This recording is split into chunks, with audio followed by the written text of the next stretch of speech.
All right. So, welcome to episode 12 of Little Life, Big Loss. Tonight, I have an old friend and his beautiful wife who I've just met tonight for the first time. And Ben and Lisa are my first couple doing the podcast together, which is quite cool. We'll see how they go without one cutting the other off. But yeah, it was really crazy when I lost Millie 4 months ago.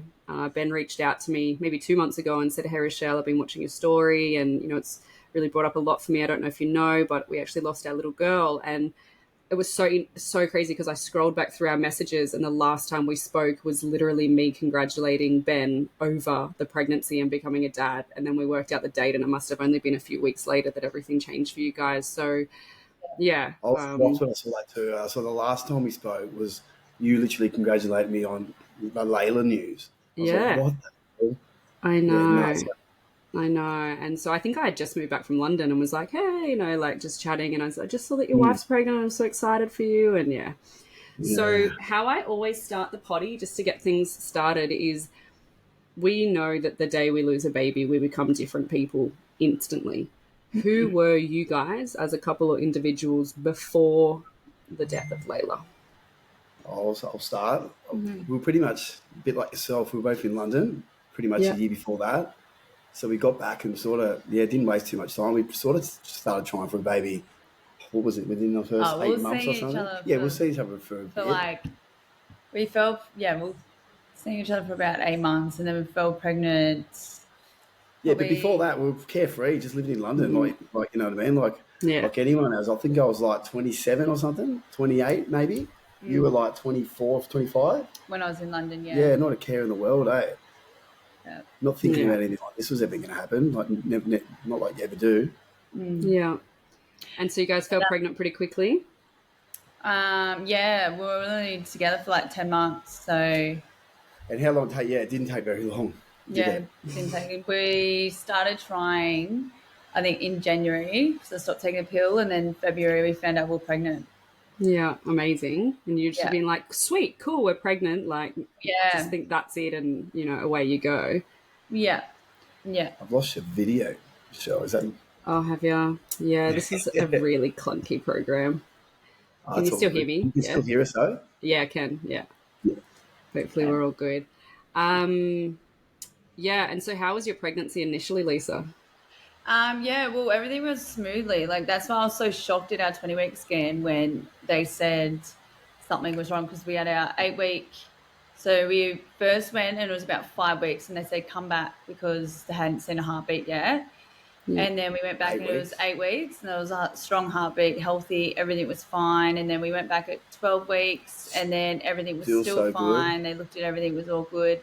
And And we then sort of did do we did the harmony test in that, didn't we? Or no, not? we Oh didn't do no, the we harmony didn't. test with her. That's But the even if only we did one. do the harmony test, they reckon what she had that wouldn't have picked it up Wouldn't have showed anyway. up. Yeah.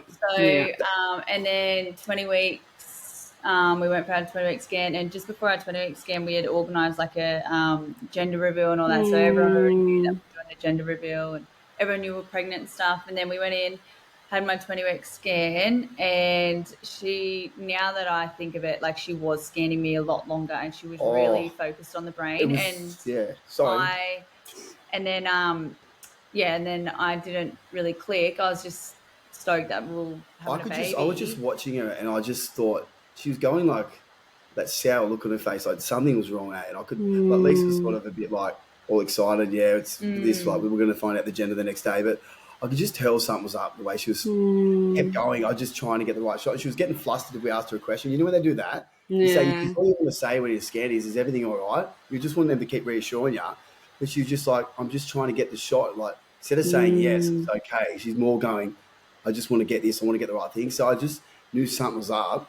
Yeah, and then and then she Literally was walk- we scanning, and then literally- we were about to walk out, and then Ben, I literally walked out the doors first, and was still. We're about to go get the balloons and that, weren't we? Yeah. So she didn't say anything. She didn't say No, she anything. didn't say anything because they're like actually not really allowed to say anything because they've got to. I remember she kept saying, "When's your next midwife appointment?" I was like, "Oh, I don't know. Like, I think it's this date, whatever."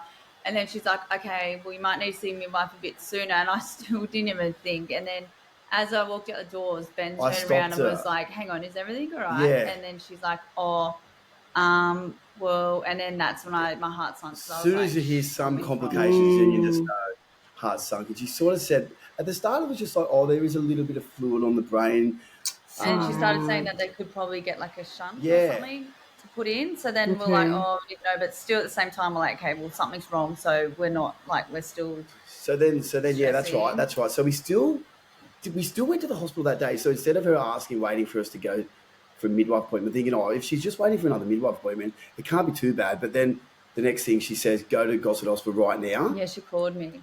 No, we're getting the balloons, and then as we ordered the balloons, because we're like, let's just still go ahead with it. Ordered the balloons, and as soon as we walked out, she goes, called me and said, okay, I've got you in. Go to Gossett Hospital now.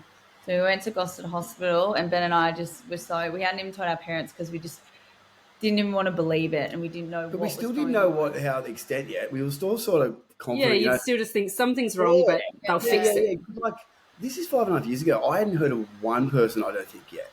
Maybe I said, oh, like Jamie Shoemaker, but at this point I had no idea yet. Like, it was very uncommon, I suppose. Well, it might have been common, but no one was speaking about it. Wasn't talking about it, Not at all. So we were just no way thinking this could happen to us at this point. We're just like, oh, it must just be like they might, do the shunt or whatever. But then we went to Gossett Hospital and they still didn't really give us that anything. Was the worst. They sort of just said, we don't really know anything. We're gonna we have to just send you to Royal North Shore. And so we're like, so then went home. We're waiting. We said like we'll get you in, but it'll be like a week's time or something. And then I remember asking her a question, the doctor, and she goes, "Oh, well, can you book it?" And she's like rude, like saying, "Oh, I can't do it while I'm talking to you." So I'm like, she wasn't really giving easy on us. Yeah, she wasn't really giving. We had bad experience there, right? But then, so then we had to end up waiting a week, and so that's still. No, we did the gender reveal that next day. Yeah. Very next day. Oh, you didn't. Yeah. Did the gender reveal, and like we obviously didn't know. We just knew something was going on. So we called it off, and then it got close, and then we just kept talking about, it can't be bad. So we told everyone it was off, and then we re-talked to the event group and said, it's back on. So everyone come around, and we sort of said, the reason we called it off, we got some bad news yesterday, but like you always think, you just go, if we're just going to be positive, like everything's going to be all right. Yeah, we popped a balloon. There's a girl. And shocked because we thought it was a boy. Yeah. Now I was stoked because I was like, oh my God, a girl. And I was like, I've got to try and get a girl. I'll get me boy. But then, so then a week, and then we're still just at home. Like she's moving, going crazy in my stomach. I could feel her move. So that's why I kept saying, like, it must not be that bad because she's still moving. And she was still growing really well. She was meeting all the milestones as in like the right weight and like obviously all her other limbs like heart and everything was fine. And like, so when she was moving and kicking at like 21 weeks or whatever it was, we just go, nah, we're just going to. It just gives you so much hope, hey. You're like, there can't be anything wrong. We're going, I reckon this is just a big misunderstanding. That's what we kept saying to each other, right? We're going to go to Royal North Shore. They're going to go, actually, you're going to be fine. They've just scanned it wrong or something. We're hoping for that anyway. Yeah. But, then we went to Royal North Shore and Ben's brother drove us there. And then we went in. We're still got a scan thinking first. Positive. And then anyway, we went in, got a scan. And she's like, I was sort of talking to the lady, like, is her head like, what's with her brain and stuff? She wasn't saying too much. So then I started thinking, okay, she's not saying too much. So then it seems like it might be all right. I'm like, did you see that? She's told me I just can't talk over her, so I'll try my best. And then, and then we had to go wait in the waiting room again. Every time we had to wait, it was just so stressful. But then we went into her office and she sat us down and she just literally was just like... No. About 10, like literally 8 doctors walked in. We got to the waiting room. And then the one that was going to talk to us at the start, the actual doctor, she was there. And then like 5 or 6, nearly 8. It was it was a fair few walked in behind her. And then that's the worst. She goes, the news I got for you isn't good news. Yeah, she said it's bad, and she drew it all out for us, and she's just like, she's honestly probably the worst case I've seen. So it was like they explained it like there was like a blockage in her brain, so like her brain literally wasn't growing. So if we did go ahead with it, she would have been pretty much lifeless if she lasted the whole pregnancy. pregnancy, but then it started bringing my life into it, Yeah, saying she like, said that. but then your life's going to start getting at risk because your body might like, So Try she, to yeah, it's compensate, maybe? Is that what they meant? yeah. So then we're just like, but blockage it in the was brain. just So it was just her head so, was going to get bigger and bigger and bigger. And they said that like your life will be yeah, in in danger as well, jeopardy. my body stress and all that stuff. But then, also, I'm just like so grateful that Ben and I were both on the same page with that. We were sort of just Yeah. like, okay, we just want to stop because we just There was just like. no chance. Like if they, So they if we said had given some chance, we never would have like wanted to stop with the pregnancy. But it was just like what they give you, like the odds, I suppose. Or we even asked her. We said, "What would you do?" She said, "Honestly, I would stop too because it's Oh, bad." shit. Yeah. Yeah. So then we end up walking out. We had to call our parents. I couldn't even talk. Mum, I called her and just burst out. And then my mum obviously knew straight up like it wasn't good. It was bad. So then she's a mess as well. So then the next thing is we had to go to the hospital again at Gosford. I had to take like a tablet to stop the pregnancy, but it sort of wanted my body to start going into labour. But Fuck. it was already booked in for the next those couple of day. days were like the hardest. Well, probably not hardest. It was to get harder, but just the fact that we knew we couldn't keep her, but we're still laying there Or feeling a she's kick, feeling a kick and and she's stuff. still kicking more than ever. And like we're like, this can't be right. Like, is Yeah. there? She's fine. I She's in know. there. She's in there kicking, and we're laying in bed. Like, because it took it from when we knew we weren't going to keep it till it's all coming back to me till 2 or 3 days later. We were still had her, and we'd sit there and literally sit there and hold her, and it was like, no, can't be. But yeah, then Yeah. Um, Oh, it's that was so yeah, awful. awful. back to Gosford. And then the next day, yeah, we went in and they pretty much like induced me and then, She's yeah. basically they want your body to think that Yeah, and then, labour's coming on, but at that yeah, age, and then Yeah. it just So all you were started happening. 21 weeks? Yeah, nearly 23, I suppose. No, 22 was 22, it? yeah. Yeah. Yeah. Yeah, so, yeah, and then had to So yeah, they like give birth to her. they Oh, sort of said honey. But we. when, So I was led to believe the stress from the pregnancy was the stress from the labour was going to make her pass away, and like so, like we're basically going to have a stillborn in a way. Mm. But she just like that's what I mean. Everything else was perfect on her. Like she just kept on, Oh. kept beating. She come out and then she was full she was moving, yeah. moving, and then I Yeah. snapped to Dad note and was like, she's sweet. Can we, give her some air, give her whatever, like. And then obviously, like she slowly just stopped moving, and Well, then, yeah, you cut the umbilical cord and then she stopped moving. And she was like, yeah, I everything knew. else was intact. Like you think 21-week-old Yeah. baby, we thought, it's not even going to look like a baby yet. She I was don't we just actually, didn't know.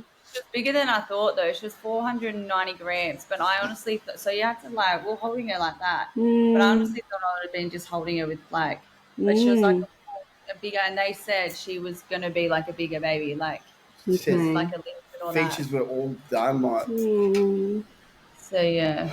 And then, the little nose. Like I don't know. I mean, she did have the back of her head was obviously like, you could see, really big. So it wasn't really big. well, it was like just, it looks sore. You could see that there was something wrong inside Or of her it was brain. like Yeah. purple and stuff. But yeah, and then then we sort of just my What was parents were your away. sorry? Sorry. What was your labor like knowing that you're having to birth your child that's not going to survive? I was a bit out of it too. They gave me so much morphine and stuff, so I was literally like sort of just, I don't know, I was saying weird things too, like you didn't just know sort what of was out going of on. it. Like the They're like, do you want midwives. us to turn the lights off for you? You're like, no, they're nice. I just wasn't really like But sort also of, shock. Like you're not only are you on an intense amount of drugs or morphine or whatever, like Yeah. you're in shock. Like this is not Yeah. what you thought was going it's to not what happen. you thought. Nah, like as soon as you think you're pregnant, you're like, sweet, we're having a baby. But Yeah. and that's what I've always said. Like everyone thinks, oh no, don't say anything till you're 12 weeks. I'm like, there's no safe zone. Nah. Like No. it's scary. Like you could be full term and lose your baby. Yeah. That's not like I don't know why people don't speak about like when they are 6 weeks or like that's still And you your don't baby. tell anyone anyway if something did, yeah. And then if you did have a miscarriage, you'd probably tell your friends anyway about it. But Well, that's what I like. A lot of people are starting to talk about it now, saying that there is no safe period. And yes, there is a less chance of miscarriage after 12 weeks, but bad shit happens after 12 weeks. And you want the support of your family and friends. And yeah, whilst, yeah, like, it's so sad you guys had the gender reveal and then that happened, I'm kind of grateful because all your family and friends got to celebrate your little girl, and Yeah. they would have felt that loss so much heavier because they were part of that. yeah, I didn't think like that. Yeah, it's so true. yeah, Eh? yeah. So We glad- had so glad. we had so much support as well from our friends and like family. Like they kept us, the hospital that kept saying like, "Do you want counselling? Do you want counselling?" I was like, I honestly, I've got enough support. I don't need to. That's Like good. I was there, I could talk to my mum and my dad and Ben's parents and stuff, and we had everyone. So I was like, I didn't really need to go to counselling and stuff because I felt like. But then the hardest bit enough is, so we had Layla in there with us for, because like we started doing the footprints, you know, you like start thinking it's, you know, you can keep her in a way. We're holding her. It was about 2 hours. We had her just holding her and then they said they were going to get it changed. Yeah, and they changed her. So they so she was going to come back, and she come back this little doll, And she they like, dressed her for you. Yeah. Yeah, they dress her up. So I've got like a box of hers, and it's all like photos, like all her little like nappy, her like, and then like the little band thing that like hospital, like her beanie. All these little We've clothes still got a and bear clothes, like yourself. Yeah, Lisa sleeps with the bear every night. Yeah, that's on my. Still 5.5 years later. Yeah, I love that. I love that you do that. That's beautiful. Like, roll over and she goes, "Where's the bear?" And I'll just pass her the bear. And like our son Louis, who's 4, he knows it's like we're like, "Oh, where's Mummy's bear?" Like Layla's bear. Like, I love that. He knows about her too. Like he talks about her. Layla's in heaven. And these are kids I know your story obviously, but people don't listening. So these are kids you had after Layla. Yeah. So we end up, which is crazy. So we lost Layla on the 13th of July, and then on 2018, and then we had Louis the 11th of July 2019, so 2 days off the exact year. Wow. Wow. And there's so many things that the stars aligned with, like the due date of when Layla was meant to be born. We found out she was pregnant with Louis on the 20th of November. She was meant to be born, like if she went full 8 term. weeks pregnant with Louis. What a gift from Layla. Move out when dates link up like that. Yeah. But back to when we walked out, and you know yourself, everyone's walking out with babies. We're walking out with flowers. Like it's the most fucking hollow feeling you'll ever feel when you're walking out of that hospital like that. You just don't expect it to ever happen to you. And then even like we went to, Lisa had to get all these pills for like whatever, I don't even know. Yeah, after it takes like, I don't know. And she had a hospital bracelet on, and even the chemist lady, like, as we just walked out of the hospital, she goes, "Oh, hospitals are a shocking place. They're only happy when you just had a baby." And I was like, I mean, she had no idea, but I was just like, what are the odds of someone saying that? I was like, yeah, it's got in the car, and I was just like, what are the odds? But also, you work at a chemist attached. Was it not the chemist attached to the hospital? No, it was just drive out of it was like a chemist. Coming out of Gloucester. It wasn't even fuck me, like. And then when we got back, that was probably the most fucked feeling ever. Oh yeah, the night we went to bed. I remember this is when I lost it, because I was in the hospital. Once I pushed her out, I was crying, but I was still sort of just like, what has happened? Anyway, we came home that night, and I remember Ben and I went to bed, and I was literally just rolled over, and I just burst out. You just said, "I want to fucking back inside." I was like, I just want to feel it. Like she wasn't you in were there. empty. You felt empty. She always moved when I was on my side, laying on my side. She would go berserk, and then the first time I rolled over, I just lost it. It was just like, it's just so unfair and so hard. Yeah, it's the most empty feeling. I remember just wanting to be pregnant again. Like, it's like that was when they were safe inside of me. I just want that back. Like, I know. So are they? And so, how was the hospital with you guys? Like, you got to do the footprints, and was the box you guys got Precious Wings? Was it the same? We've got one called Precious Wings. There's a hope. Is it this? Oh yeah, that's our. There's a hope. Yeah. They were really good, to be honest. Like after that, like they were great. How they We had one really, Really really good good one. midwife that She was said just just put on your favourite music. and she Just was enjoy like, your time with girl, because this is. And at one point, at least, this is like real early days. You didn't even know if you wanted to see her right at the start. But then once you have that baby, there's like, they're your I know. baby, I said the first thing I said to him, I said, "Oh, can you just take her when she comes Like, out? because it's Because real. I don't know if I can see her." And then lady was like, "I know everyone says this, but she goes, I'll just tell you now that when she's out, I know you want to see her." And she's like, "Just think about that." And I was like, "Okay." And then I pushed her out, and I literally just pretty much just grabbed her and You just just want to like hold up. held her, and I was just like, even like once she was there, I was like, she's mine. And then I had like guilt of even saying that because I was like, she's my baby, my first girl. Like, I shouldn't have said that. And then I started feeling guilty. But as soon as I pushed her out, they're like, "Do you want to see?" I was like, "Give it to me, give it to me." Yeah. And I Then you just want to, you just don't want them to go there. And I remember, like, I didn't know when to say, "Can you take it now?" Because we like obviously down there with the phones, we're taking photos. Like, remember I sent you a photo, Shell? Yeah. And like, we're doing all that, and we're like, "Oh, man, this has got to come to an end." Like, everyone else gets to walk out with their babies and we got to give it back. Yeah. So it's all coming back after 5 years, though. Yeah. Yeah. I don't know. It's just such it's just horrible, hollow feeling that like it's just so unfair. I just don't understand how it happens and I know. why. And Lisa, like your thoughts there on I don't want to see it are so common. Like I've interviewed people who haven't wanted to either, and I've got friends who have said some of their biggest regrets were one friend chose to go into general anesthetic to have her boy, and she never saw him, and it's one of her biggest regrets 3 years later. So it's so common, and there's no right or wrong way to do it. You know, some people would have made that decision and be glad with it, but you know, no one's ready for this shit. You don't know how you're going to feel in that moment, and you know, I'm so glad you did grab her and hold her. Like, I just was like, and then like you're saying, so I didn't have my parents. My parents and all my brother and sister, everyone was away when this happened.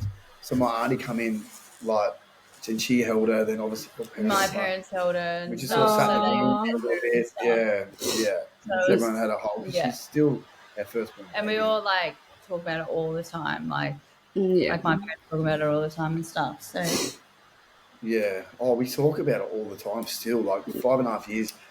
We had a Layla run this year. We like did the City to Surf and like donated to the Bears of Hope. And, you know, the charity thing. Oh, so good. We're gonna do it every year now. We let kids let off some balloons up at like Crack Neck. We wrote a message and Louis drew a little picture on a balloon. Because so we've had Louis and Mila's out. We've got another little girl. We've got a little girl, Mila, as well. She's 2 in January. That's so beautiful. I feel like the longer it gets on, the more we involve her, to be honest. Like, she was a big part of our wedding. That was in 2021. Don't you reckon, Lisa? She gets. Oh, it should be part of everything. I can't wait till the kids. Like, Louis already knows bits, like parts of her now. Like, he'll know that Layla and stuff, and he knows Layla's in heaven. And like one day he said to me, I was like, "Louis, where's your older sister?" And he goes, "Layla," and he's like, "She's in heaven." He goes, "But Mummy, I want you to bring her back." And I was like, I wish I could. I was like, I wish I could. Like, but they both like, we obviously got like heaps of photos of Layla around, and even Mila and Louis both, when they were like young babies, they would walk past the photo and then stop and just like touch her, stare and touch her. Crazy how kids sort of do that. Yeah, when Mila gets a bit older, we'll like tell her and like we'll always celebrate her birthday. We'll always do things like that for her. Like, because at the end of the day, she is our baby, our firstborn. We'll never forget about her. So, and it's just so nice chatting to you guys. And I said it just before we press record. Like, you know, you're 5.5 years in, and I'm 4 months. And so when I'm interviewing people that have just lost their babies, like, we're both just sobbing because we don't know what this is going to look like in the future. And so, you know, whilst it's all coming back to you, it's so nice to hear what it can look like in the future, and you know that the grief and the head fog does lift eventually, and you know that you then still have her involved in so many things and doing runs for her and raising money for Bears of Hope and talking about it because it's so important.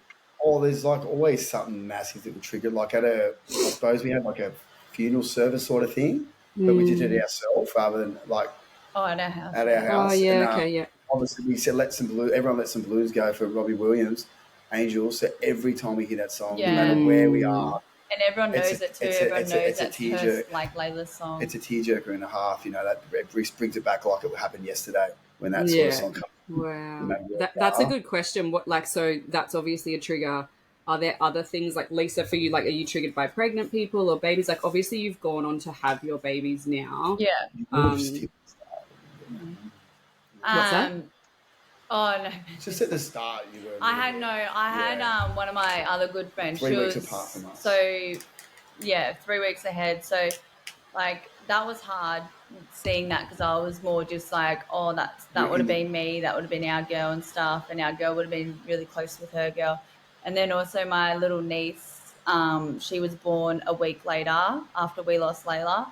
But, like, I honestly just was obsessed with her when she was here, like my niece. I was just like, it was almost like she just helped me, like, go through it, like, get me through it, because, like, I would have times that, like, I would just lose it, and then, like, I had to leave work and come home, and I was just breaking down, and my sister-in-law would come over and bring Remy, and I would just hold her and just hug her, and just, like, it just made me literally just get through, like.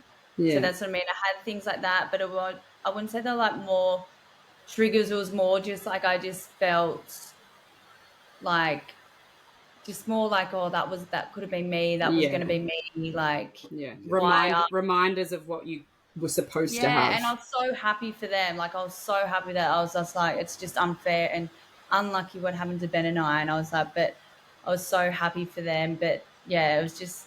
But then it was just hard. And then they gave us, obviously, they tested the placenta. And we got the exact same, or pretty much the exact same odds as what I read you the other day. They said what happened to Layla was a 1 in 50,000 chance of, like, how does it even happen like that? You know, like they said, it's like, so it wasn't caused by obviously our genetics or anything like that.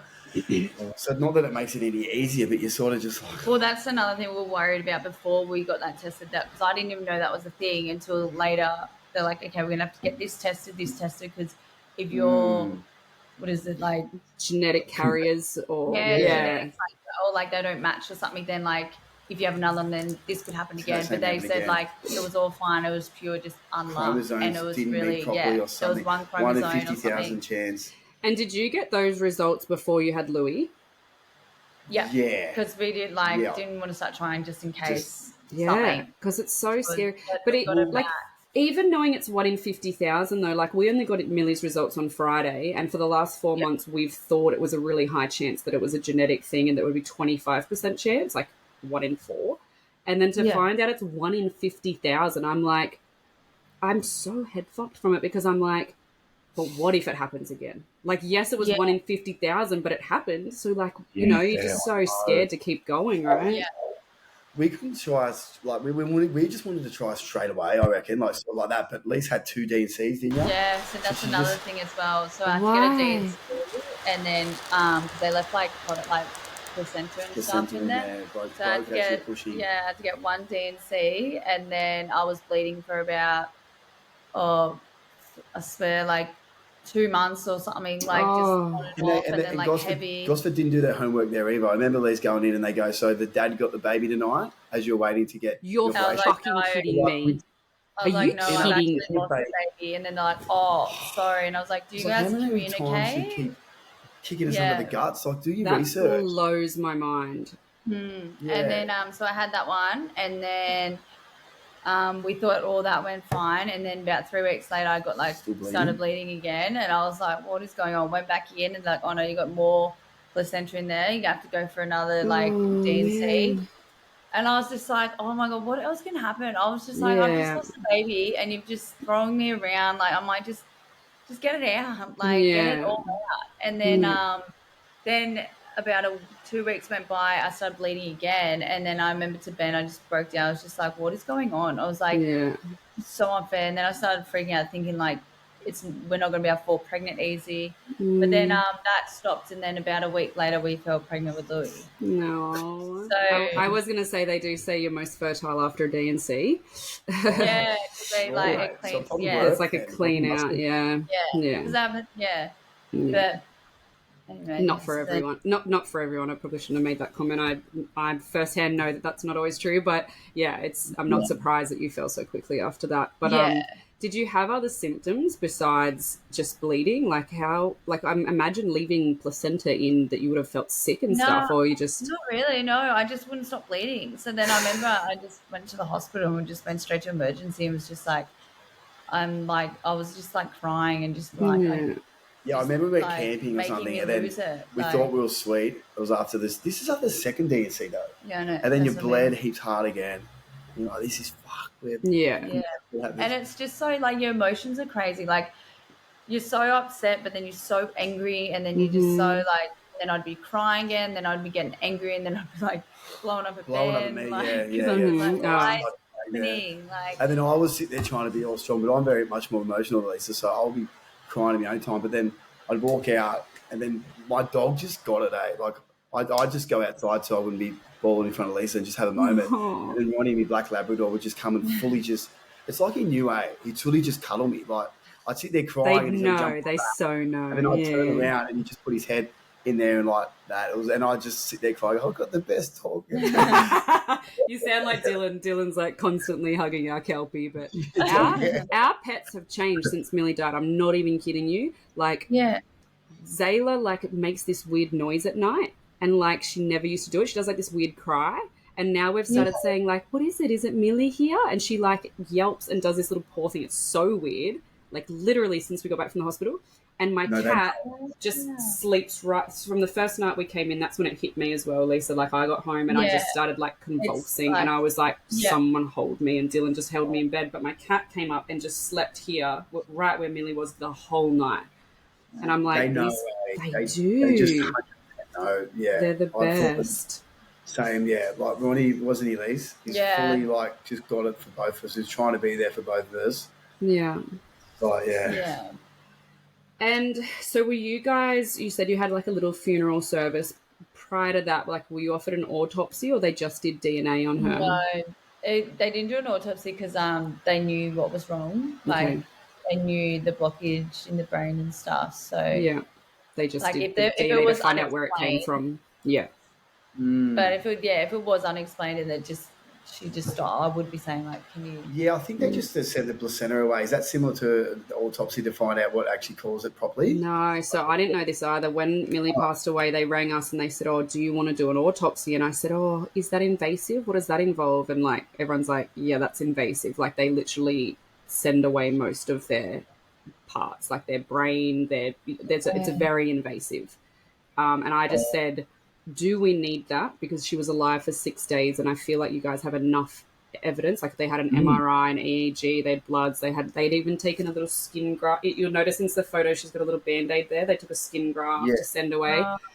And so they rang the genetic counselor and said, "Look, do you have enough DNA to not have to do an autopsy?" And he said, "I believe so." And so I just said, "Please, no autopsy. Like she's been through enough." Not if you don't have to. Yeah. Sure. And it can take a long time as well. So then it delays the funeral and things like that. So we opted to not, but we were blessed to have 6 days and enough testing and evidence to thankfully get answers. I remember we got her cremated, and I just didn't want to deal with anything like the urn and that. You know how all your friends always say, "Is there anything we can help with?" I'm like, actually, I don't want to be ringing up trying to organise an urn with her name on it. Yeah. So I got like our closest friends, they all organised it, and then we gave it to the funeral place to put her in an urn. And then they gave us back this other... No, they gave me back the urn, and they go, "Here's the urn and here's the ashes." So, like, for us to and I was like, can you please take that back and you put it in there? And they're like, "Oh, yeah, sorry, come back in a couple of hours." Oh, and I was my like, God. I was like, what? Ever. And That's then, actually... like, they gave me, like, a plaque that said Layla Chweek, and it was, like, this. Like, not straight Layla Chweek. It was, like... They just, like, slapped it on. So then I said, "Can you redo that too?" And they're like, "Oh, yeah, okay." You think a funeral place would just be bang on. They deal with this stuff all the time. Like, you could think you'd get it right when you're given an urn like that. But anyway, they sorted it out, and I think that's a really nice idea that you guys have just said that, because like giving the urn first and then maybe explaining to put the ashes in it, because we just got given like a foam box. Yeah. Like like there's the ashes. Like, and I didn't. To be fair, I didn't really notice that how morbid that is. And my friend's mum ran the funeral home and was divine, and she delivered it to our house. But I think that's a really nice comment for the podcast for people listening, like to get someone, family, friends, to organise the urn first and then take that, because it's far nicer. It's never nicer, but, you know, than receiving it. Because some people have commented to me like, oh, what about just getting that foam box at the end? And I'm like, yeah, you're right. Like, that's awful. Yeah. You know, that's your little baby. 100%. Yeah. I just want to just look it over ourselves. But then it's good we got the urn. I love it. Like, she got a little shelf we're looking at right now. Yeah. You know, I actually keep seeing both of you look up there, and I was wondering what you both keep looking at. Yeah, seriously. That's beautiful. We definitely would be, because we're talking about it, so we can't help. Yeah. You do keep looking up there. Yeah. So what do you think some of the best things were that, like, people did to help you? Obviously, that was one of the organising the urn. What other things? Because you said you had amazing support. Yeah. How did people support you? I think more just being there, Elise. It's hard to really. They all chucked in for us to go on holidays. I remember that. They all gave us money to go away for the weekend. All wrote a big card. That sort of thing. Which was good, because it does take your mind off it a little bit, doesn't it? Like, you just got back. That looked great, eh? Was that? Yeah, it was. And I'm sure you guys probably felt the same at first. Like, we got people buying us flights and vouchers, and I had someone pay our mortgage for the month. Like, crazy things people were doing for us, like financially and whatever. And straight away I said to Dill, we got to get out of here. Like, we got to go to Bali or something. And then it wasn't until a friend gave us a flights and a voucher to pay for our flights to the US. We were like, okay, let's do it. But I just wasn't keen. I was like, everyone kept going, oh, how exciting. And I was like, not really. I just don't have Millie. No. Like, I'm only going because I don't have Millie. And the first week I was still pretty angry, like, just didn't talk to people, was just like kind of going with emotions. And then week 2 we got into it and was a bit of fun. And then week 3 it was like Dylan was wanting to get home and get back into routine, and then I was scared to come home. And so it was good time and distraction and away from reality, but, you know, then coming back to reality was like a big boom again, you know. But it was phenomenal for people to pay for us to get away. Absolutely. Yeah. It's just a roller coaster, though, isn't it?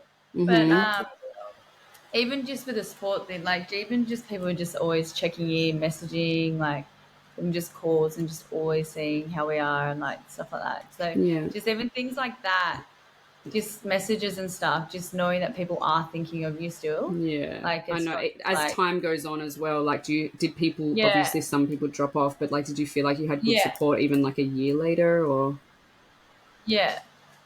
We still, every time it's a birthday, or it's straight away, it's all again. Everyone just that's so nice. Like, we got a good, we got a really good group of friends, like, that did actually run for the city to surf and stuff. And we got so many more people than I thought. Yeah. Like, we got a few of our friends and stuff, and I didn't even. And we're going to try and do it again next year. Like, it's just that donate the Bears of Hope. I reckon it'll get more and more popular. We just keep doing it. That's so good, of course. And the more people start to talk about it, and sadly, the more of people that start to know people that are going through it, because I feel like everyone has, like, well, not everyone, but you talk to someone about it and they know someone or they have a story, and it's just like, it never got spoken It's so about good. before. Yeah, that's right. You're so good at the podcast, because I feel like after it happened, we just wanted to know something about something. So if there was a podcast like this, I would have listened all through it. You know, people have got similar stories, but 5.5 years ago, there wasn't really anything, was there? No. We probably would have been, but we just didn't but no, there might have been it, but no one was talking about that for sure. Yeah. I mean, I am loving doing the podcast, and I wanted to do it because people were reaching out to me and telling them their stories, and then someone else had reached out and I'd think, oh, what's that person's story? Like, I couldn't remember because, you know, your brain's fried. And so then I was like, and then everyone was asking my story, and so I was like, okay, I'm going to record mine. We'll go from there. We'll call Dylan's, because it's great to hear men talk, which is like so good to have you on as well, Ben. And then it just went from there. I was like, okay, AJ, can you jump on and share your story? Because that's really important, you know, and it's just gone from there. But I'm getting the most amazing messages from people. And one girl emailed me the other day, how's this for a crazy story? Like, she emailed me just saying, like, I don't have social media, but I came across your podcast on Spotify. I'm so alone. I had a stillbirth 7 weeks ago, and I don't know anyone that's gone through this. I have no community. And we emailed back and forth, and then we started texting, and it ended up being they were from the Central Coast. And then she messages me the next day, and she says, "Oh my God," I didn't know her partner. She messaged me the next day. "Oh my gosh, my partner was just talking to our old neighbor. It's your cousin's husband." I was like, what? So this random girl that reaches out to me via email in Newcastle that has no community and no anything. And the reason they started talking was because her partner said to the old neighbor, Jay Corrigan, partner said to Jay, yeah, you know, we've just lost our baby, yada, yada. And so Jay's talked about me in the podcast. He goes, "Oh my God, my missus was just listening to that podcast." And so, like, it's starting conversations even with men. And that makes me really happy as well because, you know, men don't generally talk about things, they're not as emotional. And so to be able to, like, Jay was maybe just directing his mate to the podcast, and it's so good. And the reason I'm asking you guys so many questions about like how was the support and what helped is because I know people are listening to the podcast that are either midwives or family and friends or people that just, my auntie listens to everyone because she's trying to learn for her kids, future grandkids, and yeah. It's so good. It's just normalising talking about it, isn't it? Yeah. Like it just wasn't happening before, and we did feel alone at the time, eh? Yeah. Just like this, why happened to us? Yeah, you would have. But I don't know. I feel like if we had a platform we would listen to, we wouldn't have felt. It wouldn't have made it any better for us. You know, it's still shocking news, but it just would have made it a little bit easier that we went on this on our own, like other people going through the same thing. Yeah. Because you do that first few weeks, we just laid in there. Like, yeah, I swear there was times that I just didn't want to get out of bed, but I made myself to keep going because I was like, I just didn't want to fall in that dark hole. But I was like, I get why people do it because it's just it's just, you just don't get it. I just always, in the day, I just wouldn't understand, and then like, just be so unfair. And so much head noise, hey? It's just head noise. It's just, like, and I remember because I work in childcare as well. So that's hard. I went back to work, and then like there was someone else that just had a kid, and then they brought their kid in to like show everyone and stuff. And then that was the day when I went on my lunch break, I just lost it and was just like, that was going to be me one day. And then I remember that's when I called my boss. I was like, I can't come back in. I'm literally just sitting in my car bawling my eyes out. And like just things like, I guess that was a trigger then. Like I saw like, one of the people bring their little baby in and like show everyone at work, and I was like, that was going to be me one day. And then so, and then I had kids because kids at work knew that I was pregnant, so they would say things, and I'm like, oh no, she's not here anymore. Like, and I started to explain to the kids, and I was just like, it was just horrible. Like, just never thought that I would ever have to do that. And it's beautiful that you're talking to your kids about it now. I was saying to one of the mums the other day, like, if you already have living kids at home, like some people's perception is, oh, at least they've got other kids. No, that's a fucking crop. No. Like nothing ever makes it better. And in fact, like I think it's harder because they have to go home and explain to their little brothers and sisters, like, you know, your sister Layla's not coming home. Like, and so you can imagine Louis misses Layla, and he wasn't even there when you were pregnant. Imagine if he was his age now and you were pregnant, and then it's like they're so excited to be a big brother, and then mummy has to explain. You know, it's awful. Yeah, and then you got to carry on life like. Like I've been able to grieve for 4 months in bed. And you were the same, but you got to get up and be a mum. Yeah, it's a lot. It's amazing that you guys are still together, because I read a statistic the other day that 10 to 15% of marriages survive baby loss, so 85% don't survive. Really? Yeah. And like you were saying before, like you were getting cranky at Ben and all the rest of it, like, you know, we're lucky we got good supportive. It to me the whole time. It's hard. You know, I always think, because you use a hormonal too, like obviously it's so bad for us, but I just never understood like how bad it must be for you as well. Because aren't you, after you give birth, you're going through, your body thinks you're a mum now, like, and you'd have babies, so you're so nurturing like feelings coming out. What was your postpartum like, Lise? Yeah, so I got like breast milk and stuff like that. So like that was like another thing I had to try and get. Yeah, and then obviously the bleeding, and then like just because the bleeding just was like more often than it should have been. But that's pretty much and then you had to get like to stop the breast milk, I had to wear like the tight bras and just things like that. And that's when I was just like, I should be holding my baby while I'm like going through this, because like when you have the baby, it's sort of all that you just forget about. Then when the baby's not there, it's just everything's just like a reminder.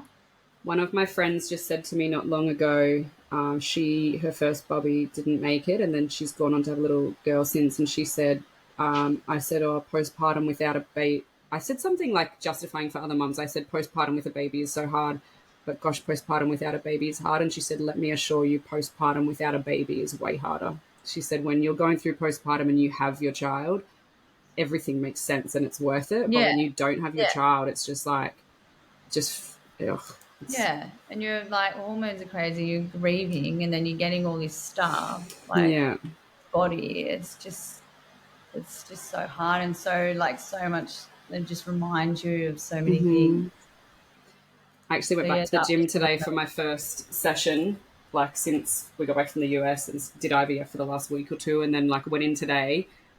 Deliberately have left my mums and bubs thing that I was in because I was pregnant, did pregnancy class, left it, and then I walk in and I choose my reformer Pilates and I look up and there's a girl like pregnant right opposite me on the thing. And like honestly, I'm fine with pregnancy, but it was almost like a test. And I wasn't triggered and I wasn't sad, but it was like, oof, like just this instant shit. Like it's just everywhere, you know. But my instant thought was, man, I hope she has a healthy pregnancy and a healthy baby. Like, you know, your perception changes because you never, ever want someone to go through what you've been through. No way. No. Not at all. No. Yeah, so for the like, so once after that, I didn't care what sex, you know, you don't care then, do you? You just right. Healthy baby. Yeah. And then I was still wigging the whole time with Louis' pregnancy. I don't think I was ever relaxed. I acted relaxed to make Lisa relax, but the whole way through every single scan, we got extra scans then too because we were high risk. Yeah. And then we got to get in the ward early, didn't we, Lisa? Like, you know, just going, like, you know, when they usually send you home, they didn't send us home. No, they actually told me to come in because I was like getting contractions, but it was only just the start. And then they're like, no, just come in because we don't want you to. And I actually wasn't stressed, but they said, just come in. We don't want you to start stressing and all that. And I was like, okay, I'm happy to go in just so that like if something did go wrong. But I was so fine the whole way through. I wasn't stressing or anything. I was going to ask you, how were you with your pregnancies after? Yeah, no, I was actually was Ben stressing? Yeah, you felt because with Layla, actually, you always were never that calm. You thought something Layla, was I was very like I think she just always because had how a it problem happened so quick, and I was so close to my brother and sister-in-law, and then our other best friends were so all close. And then I was always like, this is so, that's almost like too good to be true. And then I was like, and then obviously all that stuff happened. Then with Louis, I sort of was just a bit more relaxed, which is sort of strange. You'd think I would be a bit more like, I mean, I would have moments where I was like, be like, okay, I feel like he's not moving that much. So then I'd like get another scan. So like we got a fair few scans because I still actually think it's so stupid how you go from a 12-week to a 20-week scan. Yeah. So they told I feel us, like you should be getting like... So they told us if we picked up in 16-week scan, not that would have made Layla any different, but like they would have saw that her head was swelling at 16 weeks, which just would have meant we wouldn't have to give birth to. But I don't know. Now that I think about it, it doesn't solve anything. It just stops you going that far. Yeah, exactly. Yeah. Exactly. Yeah, with the Louis one, like, I mean, we watched the Origin was on. We were sitting there in the room watching that. I was watching it, but I was still just could not relax, like knowing that I just want this to come through smoothly. And she was fine. Like you were just cruising, and then when he finally come out, I was still thinking, I just don't want to jinx it till he comes out. And and he didn't tell me that until after because he was so scared. And I would have started stressing. So then he said that whole time he was like, I couldn't relax until he was out and in our arms and breathing. And so you had a spontaneous labor, like full-term spontaneous labor? Yeah. So you're like 2 or 3 days over? Yeah, maybe? About 4 days over. Yeah. Oh, I would have been so scared. But so you went for a walk in the morning. Yeah, as I was having contractions, we were going for a walk, and I was like, they weren't full on. They were just like I could feel it, and then that's when I came back, and then I called the midwives, and then I just said, what should we do? Well, actually, Ben was on the phone with them, and then then they told us to come in. And then you just want to get in anyway because you're like, as long as you're in hospital. But then you realise, and then I didn't realise that he was still like, what? Stressing. A couple of days. 18 hours away. And I was like, how many hours? 18. Oh my word. So I was thinking, okay, like I was like, oh, okay, sweet, we're going in, like he's coming. It's But coming then today. like, Yeah. but then you don't realize. But I feel like also it goes so fast, everything's a blur, like sort of towards the end. When you think back to it, you're like, oh shit, like it, Yeah. like he's out. and like it didn't come out too easy, didn't they? Did No, they have to I was cut pushing for like 2 Yeah, hours. 2 hours of pushing. We're Oh all in my there God. screaming, and then Oh, you were screaming too. I was in there screaming too. I was like, I was in Ben's contractions. Ben's It's worse like, than me. "Grrr." Ben's worse than me. Oh, it's so funny. He's just like, no, he carried on and said he had a headache, and I was Oh like, no, I had backaches, but I had to shut my mouth about it. I didn't say it loudly. I was.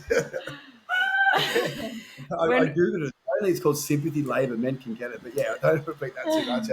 when we were in hospital, Dylan would be like, "Oh, I'm really tired. I've got a headache," and like be like to go to the nurses. Can I get some like something to help me sleep? And they were like, "You just need to shut up, mate." But some of them were really good. They would like sneak him like a shut up sleeping and tablet. sit on that chair. Yeah, yeah. He was like, I said the milk same. it. She came up and goes, "Do you want some sleep?" That was after Layla, actually. Do you want some sleeping tablets? And I went, "Yeah, definitely." Oh, Yeah. not you. No, the midwife goes, no, sorry, I'm not talking to you, I'm talking to Lisa. I was going to say that's really good. They did that. Yeah, no, they're not all good. Yeah. No, And I was like, I didn't even think I took it. I was just like, no, I'm fine. I think I was just out anyway. But Yeah, yeah. man, what a wild ride. And then what about your third birth, Mila? Pardon? Mila? Myla. How was your late like pregnancy and stuff with her? Oh no, actually, so I was a day over, and I remember I woke up in the morning and I like usually just roll over and stuff, and then for some reason I couldn't feel a move, and then I was like sat up and Ben's still asleep, and I was like, I don't want to tell him because I know he'll just start freaking out. So I was like pushing on her, doing everything, drinking orange juice, drinking like ice water, eating lollies. This is like 6 a.m, trying to make her move and stuff. I literally got out of bed and started jumping up and down. Oh my And word. then I was like, why is she not moving? And I messaged my friend who's a midwife, and she's like, honestly, you're full term. She's like, if you're worried, just call them and they'll tell you to pack your bags and come in. Yeah. And I was like, okay. I called them and they were like, okay, come in. Like, you be prepared that you're probably going to stay because you are full term.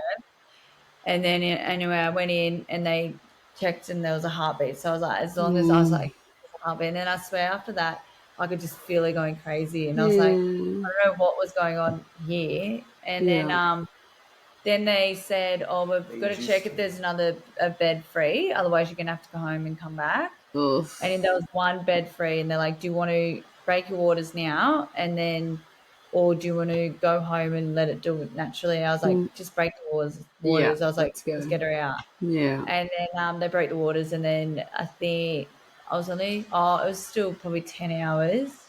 And then I think I was pushing for about an hour and a half. No, you pushed or the an hour, the limit again.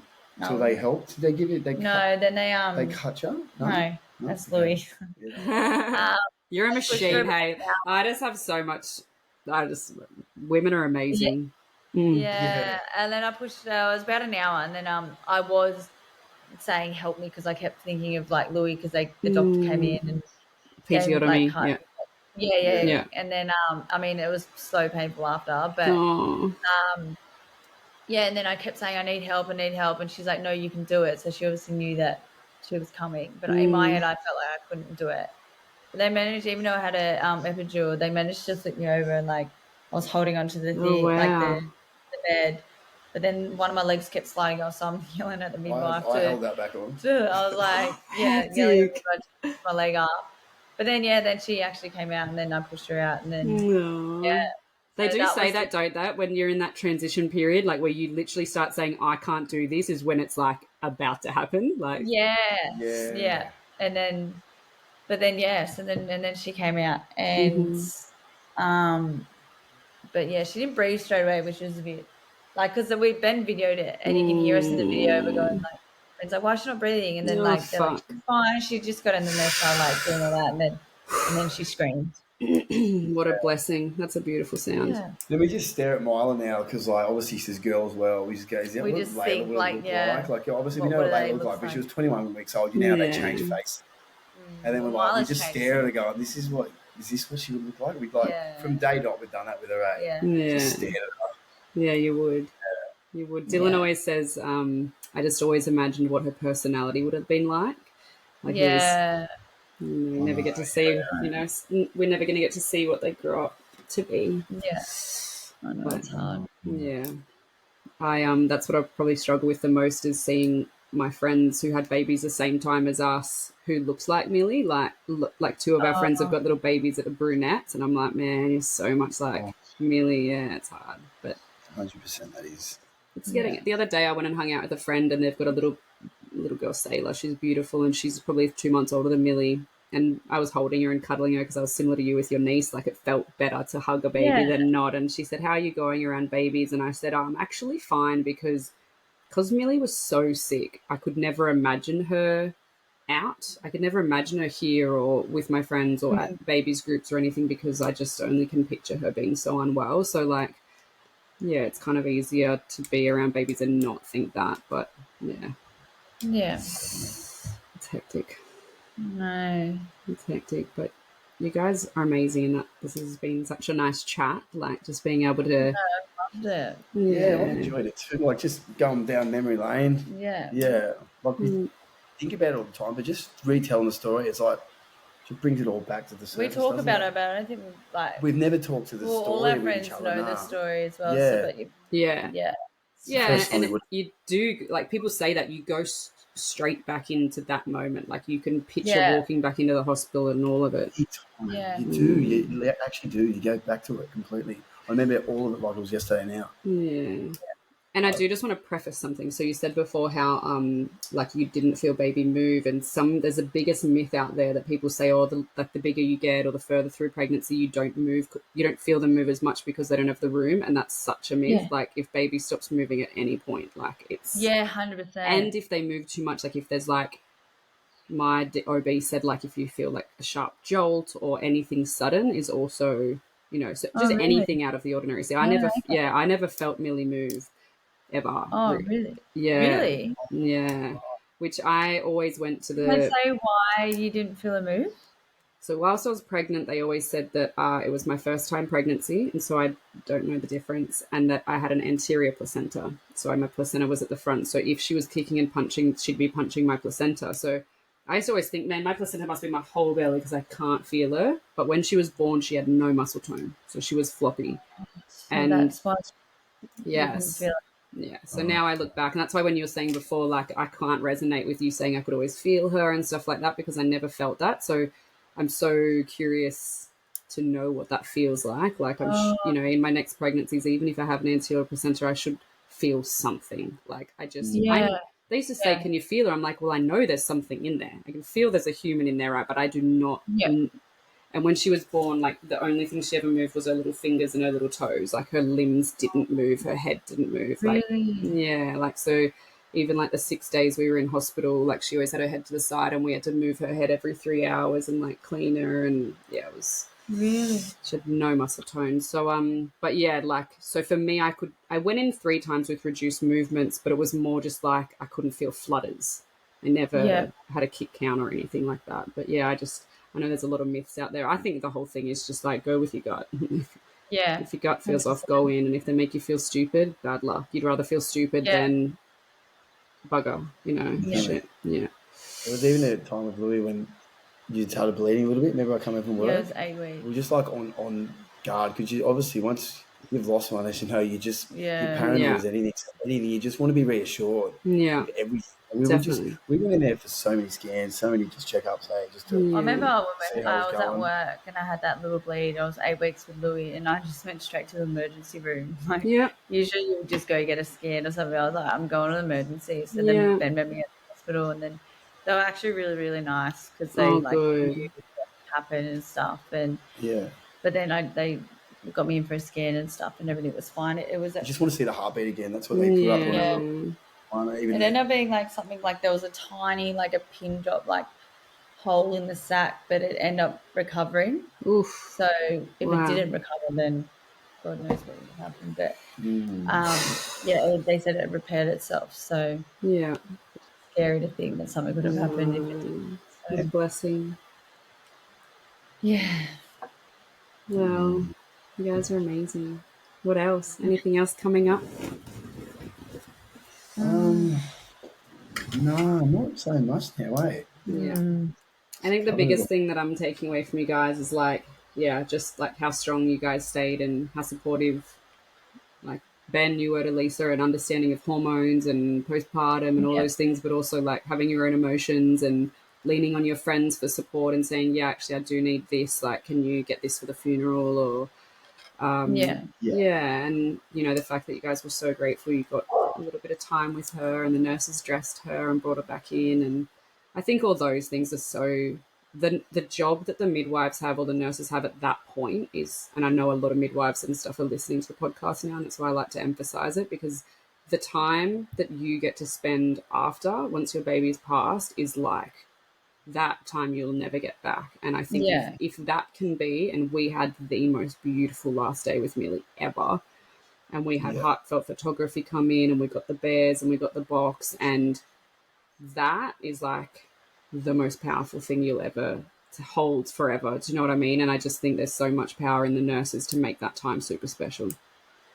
Yeah. For sure. Yeah, well, like we said, we still look back at those photos all the Yeah. time. Like, I suppose that's all you got of your little one once they do go. So Yeah. you Totally. just look at it all the time, and yeah, didn't realise at the time how important those photos were going to be. Really, No, and I looking felt back. weird. I remember they said to me, "Oh, like we can have a professional photographer come in." And at this point, I still hadn't really like processed. Oh my gosh, this is my last day with my baby. But they told us, and I said, "Oh," I just kept shrugging every time they'd offer me something, like the bear or the photographer. I just shrugged, like I don't know. And she said, "Look, I'm going to get the photographer to come in, but if at any point you feel uncomfortable, you can tell her to go, or you can tell me, and I'll tell her." And I said, "Okay." And she came in and she just melted into the background because we had a family and friends coming up to meet Millie, and I'm so glad we did that as well. And I wish we invited more people. Like I didn't invite my mum and dad and stuff because prior to that I thought we're bringing her home. Like it all happened so quickly that all of a Yeah, sudden it was like today's your last day, and there's different states, and it was people couldn't just fly in. My sister did, but yeah, like the photographer was just phenomenal. And I was actually texting it today. We text all the time because I just said to her, I'm so grateful for you. Like what felt so strange in the moment is now like the best possessions Yeah. we have. And all our family and friends just taking little videos and little snippets. And I sometimes go through my phone. We have a drive and we all put the photos and videos in a drive. And I just will find these little snippets of amazing little moments. And yeah, so good. so nice. Yeah, Yeah.